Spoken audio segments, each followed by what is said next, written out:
ये कहानी उन औरतों के नाम है जो हर दर्द सहकर भी मुस्कुराना जानती हैं, जो अपने आंसुओं से नहीं, अपने कर्मों से दुनिया को जवाब देती हैं। कभी कभी जिंदगी हमें वहां तोड़ती है जहां हम सबसे मजबूत होते हैं।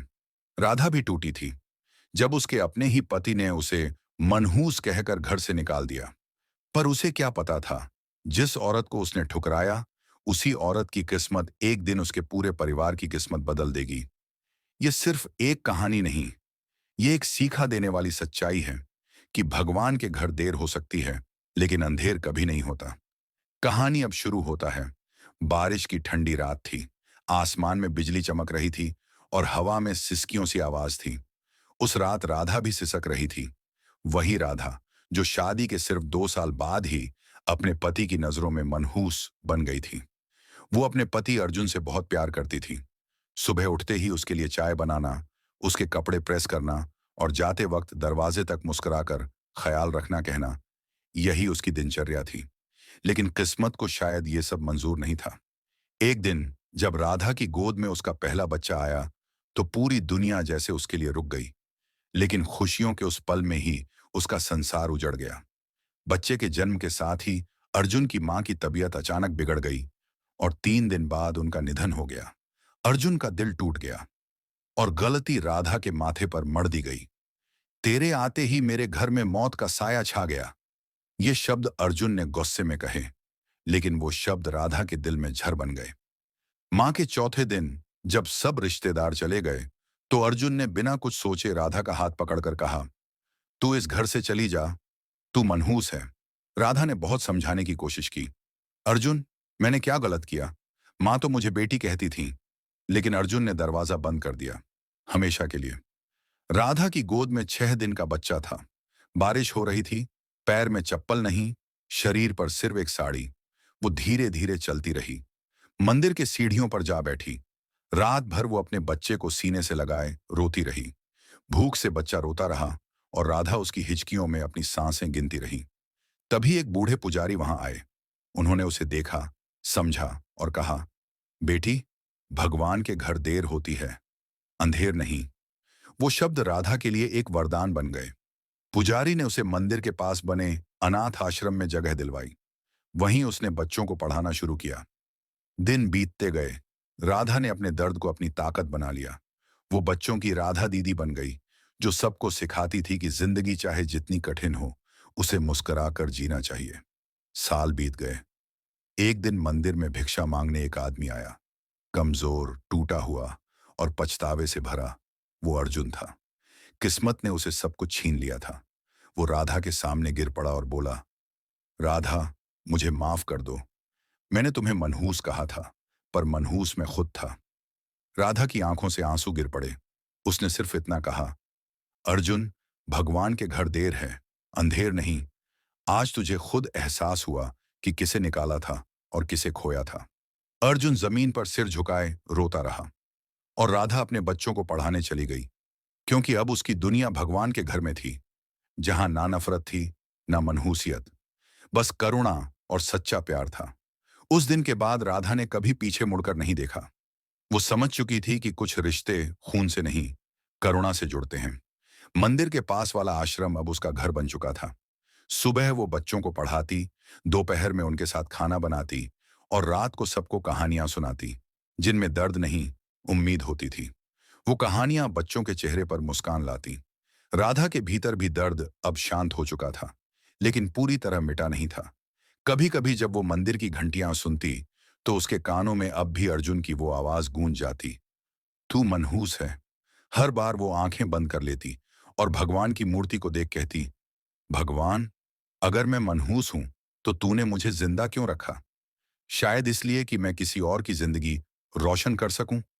एक दिन आश्रम में शहर के डीएम साहब आए। उनका नाम था अभय वर्मा। वो बच्चों के लिए दान देने आए थे, लेकिन जब उन्होंने राधा को देखा, तो रुक गए।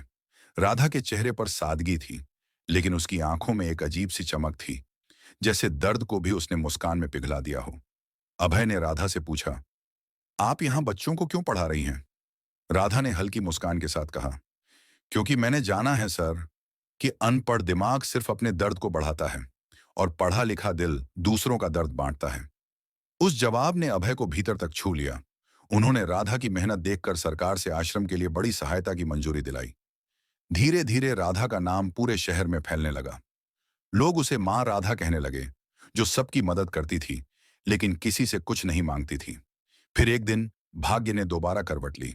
अर्जुन, जो अब बीमार और अकेला था, सरकारी अस्पताल में भर्ती था। वहीं आश्रम के बच्चों का स्वास्थ्य शिविर लगा था और शिविर की देखरेख राधा कर रही थी। जब उसने वार्ड में कदम रखा तो नर्स ने कहा, मां राधा, इस मरीज की हालत बहुत खराब है। नाम है अर्जुन। राधा के कदम ठिठक गए, उसके हाथ कांपने लगे और दिल की धड़कन तेज हो गई। वो पल जैसे किसी पुराने दर्द को फिर जगा गया। उसने देखा, वही चेहरा जो कभी उसे मनहूस कहकर निकाल चुका था, आज मौत की दहलीज पर था। उसकी आंखें बंद थीं। राधा चुपचाप उसके पास गई, पानी का गिलास उठाया और उसके होंठों से लगाया। अर्जुन ने आंखें खोली और जब राधा को देखा तो फूट फूट कर रो पड़ा। मुझे माफ कर दो राधा, मैंने तुम्हें बहुत तकलीफ दी। मैं इंसान नहीं था। राधा ने आंसू पोंछे और बोली, अर्जुन, अब ये सब बोलने का वक्त नहीं है। भगवान ने सबका हिसाब बराबर किया है। तूने मुझे छोड़ा था और आज जिंदगी ने तुझे अकेला छोड़ दिया। अर्जुन ने कांपते हुए हाथ से उसका हाथ पकड़ा। राधा, तू अब भी वैसे ही दयालु है। मैं तेरे सामने शर्मिंदा हूं। राधा ने सिर झुकाया और बोली, अर्जुन, तूने मुझे घर से निकाला था, लेकिन तूने मुझे इंसान बना दिया। आज अगर मैं सैकड़ों बच्चों की मां हूं, तो उसका श्रेय तुझे भी जाता है। अर्जुन की आंखों से आखिरी आंसू गिरा। वो मुस्कुराया और कुछ पलों बाद उसकी सांसें थम गईं। राधा ने उसकी आंखें बंद की और धीरे से कहा, भगवान के घर देर होती है, अंधेर नहीं। उस दिन राधा के भीतर कोई शिकायत नहीं थी। वो सिर्फ शांत थी, क्योंकि उसे अब समझ आ चुका था, जो दर्द हमें तोड़ता है वही हमें भगवान के और करीब ले जाता है। अर्जुन के जाने के बाद राधा का मन कुछ दिनों तक खाली खाली रहा। वो रोज उसी अस्पताल के मंदिर में बैठ जाती, जहां उसने अपने अतीत को हमेशा के लिए भगवान के चरणों में छोड़ दिया था। उस दिन उसने पहली बार खुद से कहा, अब मेरी जिंदगी किसी एक आदमी की कहानी नहीं है, अब ये इंसानियत की कहानी है। वक्त बीतता गया। राधा का आश्रम अब शहर की पहचान बन चुका था। हर कोई मां राधा को जानता था, एक ऐसी औरत जिसने अपने टूटे दिल से दूसरों की दुनिया बनाई थी। लेकिन किस्मत के पन्नों में उसके लिए एक और कहानी बाकी थी। एक दिन आश्रम में एक नौजवान आया, नीली शर्ट, सलीके से कटी दाढ़ी और आंखों में अपनापन। उसने राधा से कहा, मां, क्या मैं यहां बच्चों के साथ कुछ दिन रह सकता हूं? मैं मेडिकल का स्टूडेंट हूं, सेवा करना चाहता हूं। राधा मुस्कुराई और बोली, यहां जो सेवा करने आता है उसे रहने की जगह नहीं मिलती, उसे अपनापन मिलता है। आ जाओ बेटा। वो लड़का हर दिन बच्चों को दवाइयां देता, उनके साथ खेलता और राधा के साथ खाना बनवाता। धीरे धीरे वो राधा के बहुत करीब आ गया। एक दिन जब वो पूजा के बाद फूल चढ़ा रही थी, लड़के ने धीरे से पूछा, मां, अगर मैं पूछूं कि आप कौन थीं पहले, तो क्या बताएंगी?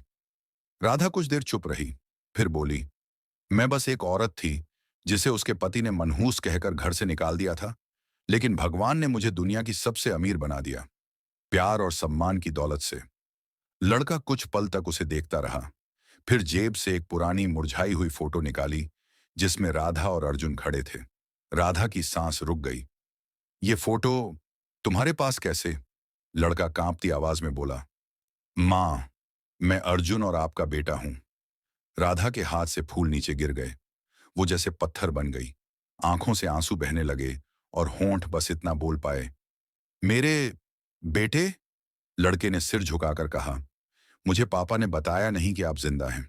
बस इतना कहा था कि वो आपको खो चुके हैं, लेकिन मरने से पहले उन्होंने आपका पता बताने वाला एक खत छोड़ा था। उसी को पढ़कर मैं यहां आया। राधा के आंसू अब रुकने का नाम नहीं ले रहे थे। वो बेटे को गले लगा लेती है, जैसे सालों का सारा दर्द उसी एक आलिंगन में पिघल गया हो। पूरा आश्रम उस पल में जैसे रो पड़ा था। बच्चे ताली बजा रहे थे और भगवान की मूर्ति के सामने दिया तेजी से जल उठा था। राधा ने बेटे के सिर पर हाथ रखकर कहा, बेटा, अब तू मेरे अधूरे जीवन की आखिरी उम्मीद है। जो कुछ मैं नहीं पा सकी वो तू दूसरों को देना। और याद रखना, किसी औरत को कभी मनहूस मत कहना, क्योंकि औरत वो धरती है जहां से जिंदगी जन्म लेती है। बेटे ने आंखों में आंसू ली कहा, माँ, अब मैं आपका नाम दुनिया तक पहुंचाऊंगा।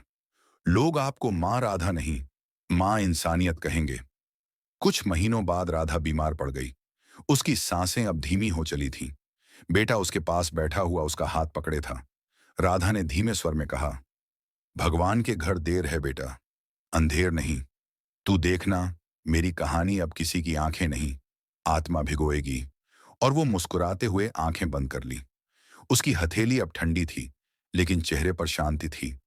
वो शांति जो किसी इंसान को तब मिलती है जब वो अपने दर्द को दूसरों की दुआ में बदल देता है। उस दिन पूरे शहर ने मां राधा की अर्थी को कंधा दिया। हर गली में, हर दिल में बस एक ही बात थी, भगवान के घर देर होती है, अंधेर नहीं। राधा के जाने के बाद आश्रम जैसे सूना पड़ गया था। दीवारों पर अब भी उसकी तस्वीर टंगी थी, जहां वो बच्चों के साथ मुस्कुराती नजर आती थी। हर शाम वही मंदिर की घंटियां बजतीं, लेकिन अब उनमें वो सुकून नहीं था जो राधा के समय में होता था। उसकी बातें, उसकी दुआएं, उसका सिखाया सब कुछ मानो हवा में घुल चुका था।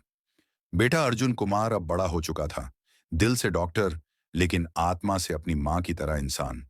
उसने माँ की तस्वीर के सामने प्रण लिया, माँ, अब मैं तुम्हारी अधूरी कहानी पूरी करूंगा। तुमने इंसानियत सिखाई थी, मैं उसे शिक्षा के रूप में फैलाऊंगा। कुछ महीनों बाद उसी आश्रम की जमीन पर एक नया बोर्ड लगा, माँ राधा इंसानियत स्कूल। इस स्कूल का मकसद सिर्फ पढ़ाई नहीं था, बल्कि बच्चों को यह सिखाना था कि दिल से बड़ा कोई धर्म नहीं और दया से बड़ी कोई पूजा नहीं। स्कूल की इमारत बहुत साधारण थी, लेकिन हर ईंट में राधा की दुआ बसती थी। हर सुबह बच्चे जब माँ राधा की तस्वीर के आगे दिया जलाते, तो पूरा वातावरण शांत हो जाता था। उनके गाए हुए शब्द गूंजते, माँ ने सिखाया प्यार करना, दर्द में भी मुस्कुराना। धीरे धीरे स्कूल का नाम पूरे जिले में फैल गया। गरीब बच्चे, अनाथ और यहाँ तक कि वो लोग भी जो समाज से कट चुके थे, सब यहाँ आकर इंसानियत की किताब पढ़ने लगे। एक दिन पत्रकारों की एक टीम वहां आई। उन्होंने अर्जुन से पूछा, डॉक्टर साहब, आपको इतनी बड़ी प्रेरणा कहाँ से मिली? अर्जुन मुस्कुराया और आसमान की ओर देखा। मेरी प्रेरणा वो हैं जिन्हें दुनिया ने मनहूस कहा था, लेकिन उन्होंने भगवान को अपने कर्मों से दिखा दिया कि औरत कभी अभिशाप नहीं, वरदान होती है। पत्रकारों ने उसकी बात रिकॉर्ड की। उस वीडियो ने रातों रात लाखों लोगों के दिलों को छू लिया। सोशल मीडिया पर बस एक ही नाम ट्रेंड करने लगा, जमान माराधा। लोग लिख रहे थे, कभी किसी के आंसू का मजाक मत उड़ाना, पता नहीं उस आंसू में भगवान छिपा हो। एक साल बाद मुख्यमंत्री ने स्कूल का दौरा किया। उन्होंने अर्जुन को सम्मानित करते हुए कहा, आज अगर समाज में इंसानियत की लौ जल रही है, तो वो एक माँ की वजह से है, जिसे दुनिया ने ठुकराया था, पर भगवान ने अपनाया। अर्जुन ने मंच पर माइक पकड़ा और बोला, माँ, जहां भी हो, देखो, तुम्हारा सपना अब सांस ले रहा है। तुमने कहा था, दर्द बांट दो तो इंसानियत बढ़ती है, और आज मैं उस दर्द को मिशन बना चुका हूं। भीड़ तालियां बजाने लगी। आसमान में बादल छा गए और हल्की बारिश होने लगी, जैसे खुद भगवान राधा की याद में आंसू बहा रहे हों। अर्जुन ने आंखें बंद की और मन ही मन कहा, माँ, अब मैं अकेला नहीं हूं। हर वो बच्चा जो मुस्कुराना सीख रहा है, वो तुम्हारा अंश है। उस रात अर्जुन स्कूल के आंगन में बैठा था। चांदनी फैली हुई थी और हवा में हल्की ठंडक थी। उसने आसमान की ओर देखा और लगा जैसे बादलों के बीच उसकी माँ मुस्कुरा रही हूं। वो मुस्कान वही थी जो दर्द में भी सुकून दे और अंधेरे में भी रोशनी जगा दे। और तभी अर्जुन के होंठों से वही आखिरी पंक्ति निकली, भगवान के घर देर है माँ, अंधेर नहीं, समाप्त नहीं, शुरुआत है। क्योंकि जब किसी औरत का अपमान इंसानियत को जगाता है, तो उसकी कहानी सदियों तक जिंदा रहती है। The end story.